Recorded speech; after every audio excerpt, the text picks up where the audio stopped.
예, 함께 보실 하나님 말씀은 구약성경 욥기 41장입니다.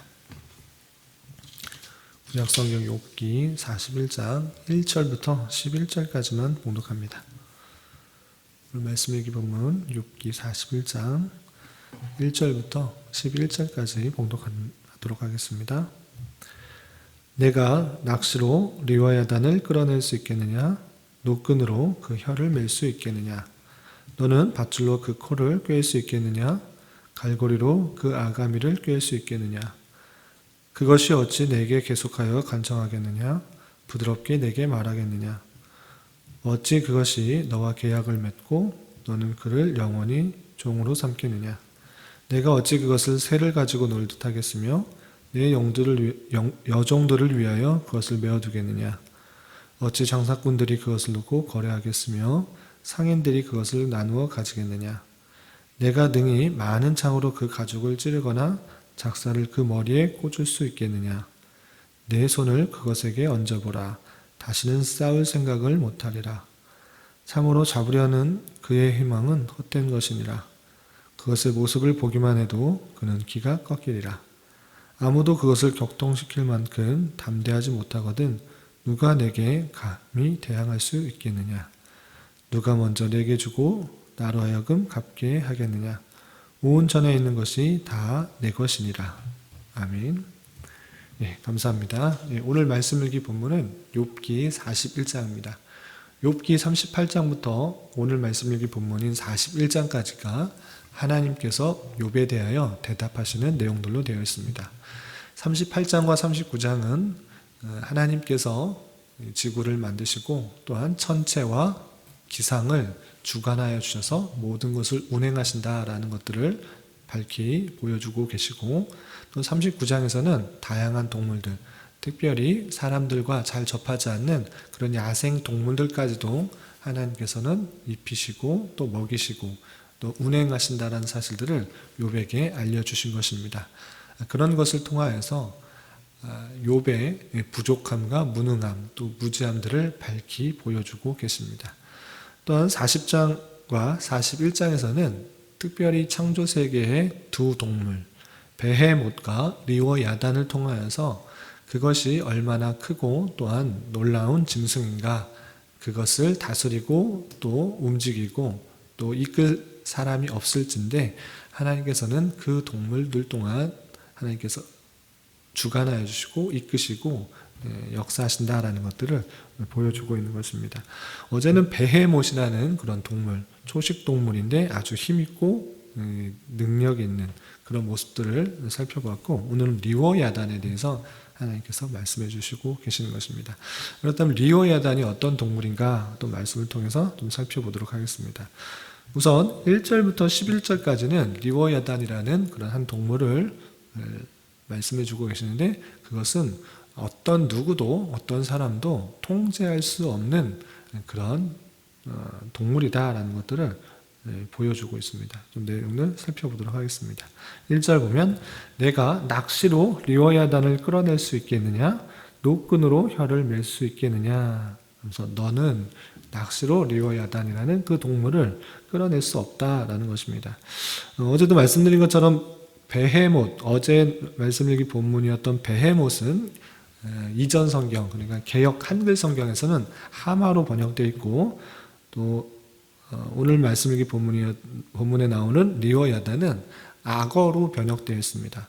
하마와 악어라고 과거에 예전 성경에는 그렇게 번역되어 있는데, 하마와 악어라는 악어로 생각하기에는 약간 맞지 않는 것들이 있습니다. 그래서 원어 그대로 개정 성경에서는 베헤못과 리워야단을 쓴 것입니다. 이것에 대한 다양한 견해가 있습니다. 다양한 힘 있는 동물들을 이것에 비추어서 설명을 하고 있지만, 창조과학에서는 이런 것들이 실제로 나타나고 있는 현재 보이는 동물들은 없고 지금은 멸종되었던 공룡의 모습을 생각할 수 있는 것입니다. 그럴 때 이 공룡에 대한 지식 또는 공룡과 사람이 함께 살았던 그런 모습들을 우리가 추측해 볼 수 있는 것입니다. 그래서 욥의 시대를 상당히 이전의 시대로 생각할 수가 있고, 또한 그때 사람들은 이 공룡에 대한 이해가 아주 깊었다라는 것들을 생각해 볼 수가 있는 것입니다. 창조과학에서는 이 베헤못과 리어야단을 지금은 멸종된 공룡의 모습으로 계속 생각하고 있는 것입니다. 계속해서 리어야단의 그런 힘과 능력, 통제할 수 없는 그 모습들을 살펴보도록 하겠습니다. 2절 보면 너는 밧줄로 그 코를 꿰을 수 있겠느냐, 갈고리로 그 아가미를 꿰을 수 있겠느냐. 코를 꿰을 수 없고 갈고리로 아가미를 꿰을 수 없는 그런 모습을 살펴볼 수 있습니다. 코, 아가미, 그것도 아주 단단하고 힘이 있는 그런 모습입니다. 또 3절, 4절 보면 그것이 어찌 내게 계속하여 간청하겠느냐, 부드럽게 내게 말하겠느냐. 그렇지 않다. 그것은 강하고 또 힘있게 너에게 대응한다라는 것입니다. 어찌 그것이 너와 계약을 맺고 너는 그를 영원히 종으로 삼겠느냐 라고 하면서 계약관계로서 그를 통제할 수 없는 모습이다라는 것입니다. 5절 내가 어찌 그것을 새를 가지고 놀듯하겠으며 내 여종들을 위하여 그것을 메어두겠느냐. 새를 가지고 놀듯 통제할 수 없는 그런 모습들이 있고, 여종들을 위해서 애완동물처럼 이렇게 만들 수 없는 그런 힘 있는 모습들이 있는 것입니다. 또 6절, 7절 보면 어찌 장사꾼들이 그것을 놓고 거래하겠으며 상인들이 그것을 나누어 가지겠느냐. 장사꾼들, 상인들이 그것을 사고 팔고 할 수 없는 그런 모습이다. 그것이 리어야단이다 라고 하고 있는 것입니다. 그렇게 리어야단은 큰 힘을 가지고 통제할 수 없는 정도의 그런 강력한 힘과 모습을 가지고 있는 것인데, 그런데 하나님께서는 그것도 통제하신다라는 것입니다. 10절, 11절 보면 아무도 그것을 격돌시킬 만큼 담대하지 못하거든 누가 내게 감히 대항할 수 있겠느냐. 리어야단도 격동시키고 통제할 만큼 이렇게 담대할 사람이 없는데 누가 내게, 하나님께 대항할 수 있겠느냐라고 하면서 11절에 누가 먼저 내게 주고 나로 하여금 갚게 하겠느냐. 온 천하에 있는 것이 다 내 것이니라 라고 말씀하고 주고 계십니다. 그러니까 리어야단이라는 그런 큰 동물도 통제하고 할 수 없는 그런 연약한 인간일진데 누가 그 하나님께 대항하겠느냐. 나 하나님은 온 천하에 있는 것이 다 내 것이고 통제하고 다스리고 역사하는 분이다. 그러한 하나님일진데 너희들은 그 앞에서 겸손히 또 낮아지고 나아가야 된다라는 것들을 보여주고 계시는 것입니다. 그리고 12절 이하 34절까지는 구체적으로 리어야단의 모습에 대해서 더 설명을 해주고 계십니다. 리어야단의 몸의 구조 또 동작들을 설명하면서 어떤 것도 또 능히 다스릴 수 없는 그런 리어야단의 모습들을 설명해 주고 계십니다. 조금 더 몇 구절을 살펴보면 12절에 이렇게 한 번에 요약해서 이렇게 말씀하고 계십니다. 내가 그것의 지체와 그것의 큰 용맹과 늠름한 체구에 대하여 잠잠하지 아니하리라 라고 하면서 큰 용맹을 가지고 있고 늠름한 체구, 또 그것의 지체가 얼마나 단단한지 위험이 있는지에 대해서 잠잠하지 않겠다, 이제 말하겠다라고 해주고 계시는 것입니다. 13절 보면 누가 그것의 가죽을 벗기겠으며 그것에게 겹체가를 물릴 수 있겠느냐. 누가 뭐뭐 할 수 있겠느냐. 앞에서도 누가 뭐 어떻게 하겠느냐 라고 하면서 아무도 그것에 대해서 어찌할 수가 없고 또 그것을 통제할 수 없다라는 것들을 반어법적으로 이렇게 표현해 주고 계시는 것입니다. 14절에서도 누가 그것의 턱을 벌릴 수 있겠느냐. 그의 둥근 이틀은 심히 두렵구나. 15절 그의 질비한 비늘은 그의 자랑이로다. 튼튼하게 봉인하듯이 닫혀있구나. 그것들이 서로 달라붙어 있어 바람이 그 사이로 지나가지 못하는구나. 서로 이어져 붙어 있으니 능히 나눌 수도 없구나 라고 하면서 그 겉 가죽 그리고 비늘이 아주 튼튼하고 단단하게 붙어져 있고 또 바람조차 지나다닐 수 없을 정도로 아주 촘촘하게 되어 있다라는 것들을 보여주고 있는 것입니다. 여기까지 보면 개역 한글판에 번역된 악어의 모습과 좀 비슷하지 않는가라고 생각할 수 있는데, 그 뒤에 보면 뒤에 있는 내용들 때문에 이게 악어라고 번역하기가 좀 애매했던 것입니다. 여기 보면 18절 이하 계속 읽어보도록 하겠습니다. 18절 보면 그것이 재채기를 한즉 빛을 발하고 그것의 눈은 새벽의 눈꺼풀빛 같으며 재채기를 한즉 빛을 발한다.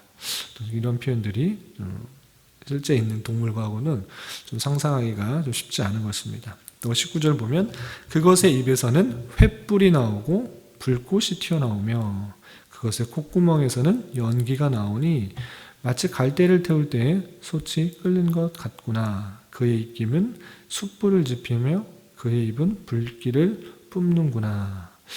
콧구멍에서 연기가 나오고 입에서 횃불이 나오고 입김은 숯불을 지피며 입은 불길을 뿜는다. 이런 표현들 때문에 현재에 있어서의 그런 동물들에 있어서는 이런 것들을 좀 살펴보기가 또 생각해보기가 쉽지 않기 때문에 과거에 멸종하였던 공룡들에게서 혹여나 이런 모습들이 있지 않았을까라는 추측을 해볼 수 있는 것입니다. 그래서 창조과학회에 계시는 분들은 이런 것들이 공룡에서 생각해 볼 수 있는 그런 모습이다라고 생각하면서 이 리워야단 또한 베헤못을 공룡 중에 한 모습들로 설명하고 있는 것을 살펴볼 수 있습니다. 계속해서 보면 23절 그것의 살껍질은 서로 밀착되어 탄탄하며 움직이지 않는구나. 살껍질이 탄탄하고 밀착되어 있다. 또 24절 그것의 가슴은 돌처럼 튼튼하며 맷돌 아래짝같이 튼튼하다. 가슴이 돌처럼 튼튼하고 맷돌 아래짝같이 튼튼하다. 아주 튼튼한 모습들로 보여주고 있는 것입니다. 또 좀 건너뛰어서 26절을 보면 칼이 그에게 꽂혀도 소용없고 창이나 투창이나 화살촉도 꽂히지 못하는구나. 그것이 쇠를 지푸라기같이 놋을 썩은 나무같이 여긴다. 그 가죽이 너무나 튼튼하기 때문에 칼이나 투창이나 화살촉도 꽂히지 않을 정도로 아주 두텁다라는 것들을 살펴볼 수 있습니다. 쇠도 아주 단단한 쇠도 아주 지푸라기같이 또 썩은 나무같이 아주 우습게 여긴다라고 하는 모습을 살펴볼 수 있습니다. 또한 29절에서 보면 그것은 몽둥이도 지푸라기 같이 여기고 창이 날아오는 소리도 우습게 여긴다라고 이렇게 하고 있습니다. 그러니까 그 가죽이 아주 단단하고 두꺼워서 칼이나 놋이나 창이나 화살이나 몽둥이나 이런 것도 어떤 것도 그를 공격할 수 없다라는 것들을 다양하게 설명하고 있습니다. 그런 모습이 리워야단인데 그 리워야단을 통제할 사람이 누구 있는가, 누가 다스릴 수 있는가라는 것들을 반문하면서 그렇지만 하나님께서는 그것도 다스리시고 또 운행하시고 역사하신다라는 것들을 보여주고 있는 것입니다. 33절, 34절 마지막에 이렇게 마무리하고 있습니다. 세상에는 그것과 비할 것이 없으니 그것은 두려움이 없는 것으로 지음 받았구나. 그것은 모든 높은 자들을 내려다보며 모든 교만한 자들에게 군림하는 왕이니라 라고 표현하면서 그 리워야단의 아주 단단하고 위용 있는 그런 모습들로 보여주면서 어떤 것도 그에게 대항할 수 없는 그런 왕으로서의 또 동물 중에 왕으로서의 모습들을 잘 표현하고 있다라고 하고 있는 것입니다. 그런데 아까도 살펴본 것처럼 11절에 온 천하에 있는 것이 다 내 것이니라 라고 말씀하시면서 리워야단조차 또 앞서 살펴본 40장의 베헤못조차 하나님께서 우뜸으로 지은 것이나 왕처럼 보이는 그런 단단한 그런 동물일지라도 하나님께서 다스리시는, 하나님께서 역사하시는, 다 자신의 소유로서 하나님의 뜻 가운데 운행하시는 그런 모습으로 있다라는 것들을 욥에게 보여주고 계시는 것입니다. 이런 말씀을 대하는 자로서 창조 세계가 모든 창조 세계를 다스리시는 분이 오직 하나님이시라는 것들을 다시 한번 깨달을 수 있어야 될 것입니다. 눈에 보이는 어떤 것도 우연히 그냥 스스로 일어나는 것이 아니라 하나님의 계획과 뜻 가운데 운행하여 주시는 하나님의 섭리 방편으로 이해해야 될 것입니다. 하나님의 은혜가 아니면 어떠한 것도 그냥 그렇게 진행될 수가 없고 하나님의 은혜로 우리가 하루하루 살아가는 존재임을 다시 한번 깨달아야 될 것입니다. 오직 내 자신의 연약함과 부족함을 죽게 하라고 하나님의 은혜로서만 살아가는 존재임을 알아 오직 하나님의 은혜로서 살아가기에 힘써야 될 것이고 하나님이 주시는 은혜에 늘 감사와 찬송을 돌려야 될 것입니다. 또한 이 모든 것들을 주관하시고 다스리는 그 하나님을 늘 경외함으로 그 말씀에 순종하며 살아가기에 힘써야 될 것입니다. 오늘 하루 살아가실 때 또 남은 한 평생 살아가실 때 이렇게 천지 만물을 지으시고 주관하시고 다스리는 하나님을 더욱더 경외함으로 또 겸손히 하나님을 찬양하고 영광 돌릴 수 있는 저와 여러분이 되시기를 주님의 이름으로 부탁을 드립니다.